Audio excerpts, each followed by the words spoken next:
talk about is some ways that we can find software for smaller collections, for subsets of collections, and when you don't have a huge budget, you can still want to make something that's really engaging online.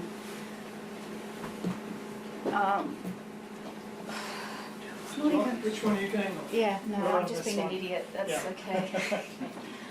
So I'm from a company called Artefacto, and we're a creative tech company based in London, and we work with cultural sector organisations on a whole range of projects really, but a lot of our projects are around how we can help organisations provide better user experience for their collections, particularly as the digital and physical spaces become more intertwined.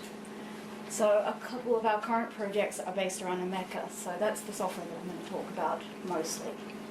But first of all, a lot of organisations have hidden collections. We have things stored in spreadsheets or on shared drives or just in systems that aren't fully available to all of our users.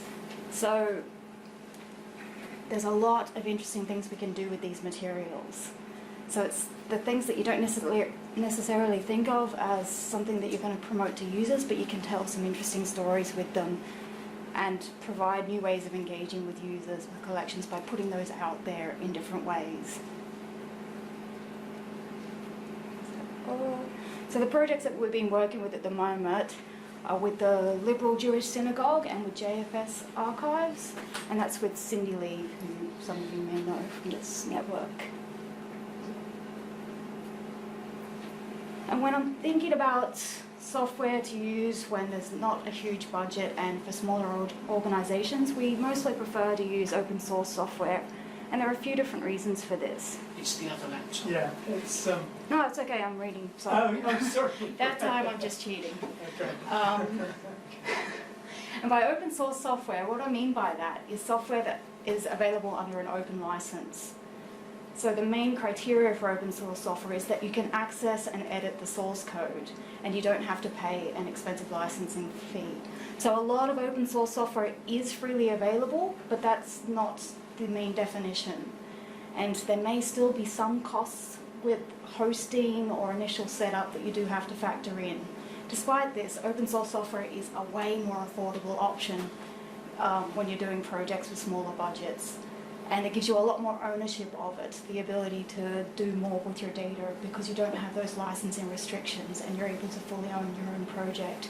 So that's a few of the reasons that we generally suggest, if you're not going to build a custom solution, to build on top of an open source platform.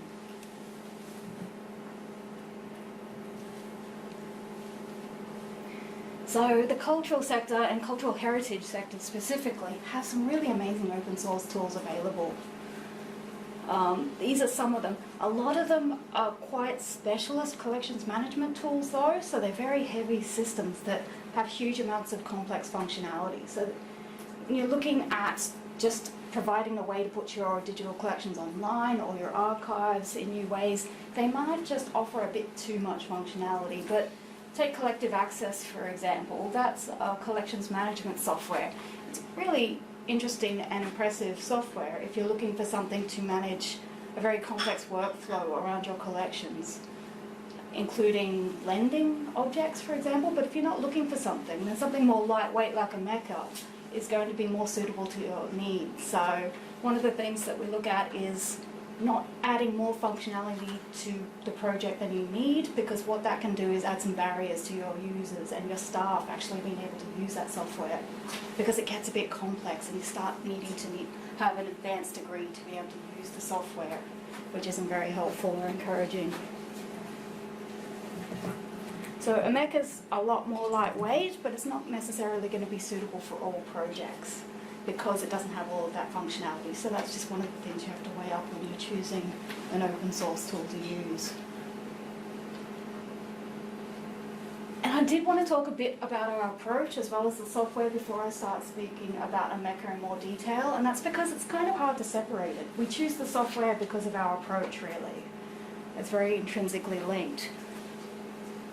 Once for a new online archive or collections project, we start with the goals of the project. What are we trying to achieve by creating this collection online or this online exhibition? Who are we aiming that at?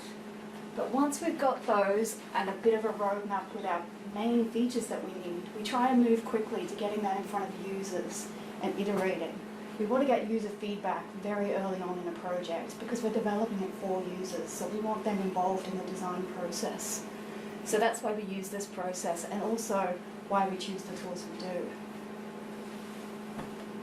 So yes, Omeka is the software that we usually use for our online exhibitions and digital collections project.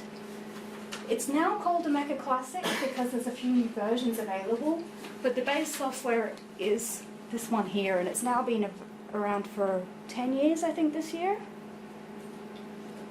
So it is a web publishing platform for sharing digital collections and creating media-rich online exhibits, which is a bit of a mouthful, but basically it's a way you can publish a collection online, and it's designed to be as simple as WordPress. In fact, one of the ways it's often described is WordPress for museums, which hopefully gives you some idea of how flexible a platform it is, but also it's not just for museums. It's used very extensively as a teaching resource by libraries and by any organisations really that have something that they want to present as an exhibit or something that they want to structure in a lightweight way online. So the main, it was developed by the Roy Rosenvig Center for History and New Media, but there's a whole community around it as well now. So I'll just show you the other versions before we look at more of the features of the Omeka Classic. So there's also this hosted version, Omeka.net, so you can host it in the cloud, pay someone to host that software for you, but it's a bit more limited than if you host it yourself. So you're a bit restricted in what plugins and themes you can use and how much storage space there's attached to your collection. But having said that, it's a great way to test out the software if you haven't used Omeka before. There's also a new version called Omeka S. This is built for the ground up to be more suitable for institutions and large organizations that are looking to run multiple Omeka sites from the one installation. So it's a bit more complex if you're looking to a major project that you know different staff are going to be creating collections and exhibits from within that, then that's a platform that's really great for that. But Omeka Classic is a very lightweight content management system. So it's got the features of a content management system, by which I mean, different roles and different access levels, a bit of a workflow management, and all of the search and browse capabilities that you'd want from this collection management system. I mean, a content management system for collections, I should say. But as well as that, it's got these features that we really look for in our software. And that includes standards compliance, being extensible, having an active community, and being easy to use. In terms of standards compliance, this is where it supports a metadata schema, it has an API, things like this. And the important thing about this is it means that our data is transportable. We don't want to import collections into platforms that we can't then get them out of again. It's our data, and we want to be able to own that data and move it around if we want to. We also want to make sure that we can use it in conjunction with other systems if we want to. And that's a really important consideration. Extensibility, we want to be able to add new features if we need new features. So this is via their plugin system, so you can go online and you can find plugins that the community has developed and shared, and you're also able to create your own plugins. It's got an active community around it. This is really important for open source software. You don't want to accidentally use abandonware. You want to make sure that there's people using this software, there's people talking about it, they're sharing the guides and their experiences and case studies about it. And Omeka's got a really great forum and really awesome documentation. You can go to their website and they've documented things really well. So you can find out how to use the API, and you can find out how someone else has dealt with a particular issue. So that's really important. And it's easy to use. I think a really simple, clean interface is often overlooked when we start using tools in our own workplace, but it's super important. Because there's nothing worse than having a tool that you've got to use for something, but it's too complicated and you just don't ever want to use it because of that. So this The admin interface, it's particularly impressive because it's really simple, clean navigation. Even if you don't work with collections very much or archives very much, you can log in and find your way around here pretty quickly. And so that's really important when you want to get up and running with something quickly. You know, you can add metadata right away, you can add items. Items are the base unit of Omeka, but what they actually are is going to really be up to your project. So it can be an event, or it can be a photo, or it can be a person. So you can define it any way you want. It's a really flexible system. And then you can put items into collections, and if you want to present them in different ways, you can develop them into exhibitions. So yeah, that's not a super example of adding metadata, but I don't know why everything's cat related. I think I have a bad habit of making cats my placeholders and everything, so everything I do ends up being about cats. I don't even have a cat. Okay, metadata. I'm a web developer from a librarian background, so I can talk about metadata for days. So I'll try and keep this short, but basically metadata is data about data, which isn't a super helpful definition. One of the other definitions that you might see about metadata is that it's a love note to the future, which I have kind of mixed feelings about that one as well. But what that means is, by having a structure to how we describe objects in our collections, we're giving it context, and that context is really useful in the future for future users of the objects. It's also super useful for current users of the objects, but metadata is a really important thing, and Omeka has that built in. The Dublin Core metadata standard is built into the platform, so it's encouraging best practices already. As you can add your own metadata structures on the top of Dublin Core, and you can also tag items in your own way. So if you've got your own keywords and your own categories that you're using, you can add them.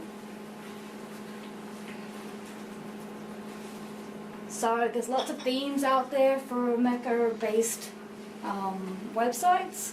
We tend to develop our own themes for our projects, but there's also ones that people have shared in the community. So you can go to the website and find a theme. You're then free to modify that theme as you want, or use that as a basis for your own.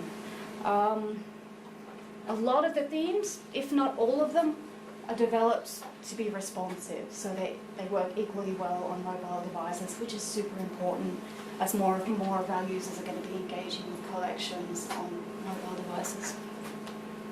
There's also plugin architecture. So again, you can go to the website and see plugins that let you add custom functionality to it.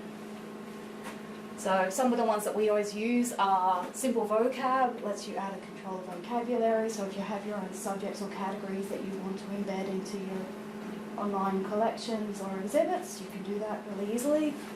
There's Simple Pages, which lets you add static content. So if you wanted to add an about page or a privacy policy, you can do that really easily without any tech skills or direct access to the server. And CSV import, for getting up and running quickly, that's really useful. You can have all your collections in a spreadsheet and then import them into the platform so they're already there ready to edit or publish. So to look at some more specific areas of functionality around the plugins, you can make your site really collaborative, and this is a really valuable thing when we're trying to make small collections engaging and available to users and more collaborative. This contribution plugin, for example, is a great way to crowdsource collections. So if you want people to contribute photos or their own materials to something and you want to crowdsource that collection, you can do that in a way that's really manageable. So you can control the workflow, whether things need to be approved or they can be published, all of these sort of things. You can also, there's different plugins that let you get feedback about items, to let users suggest edits.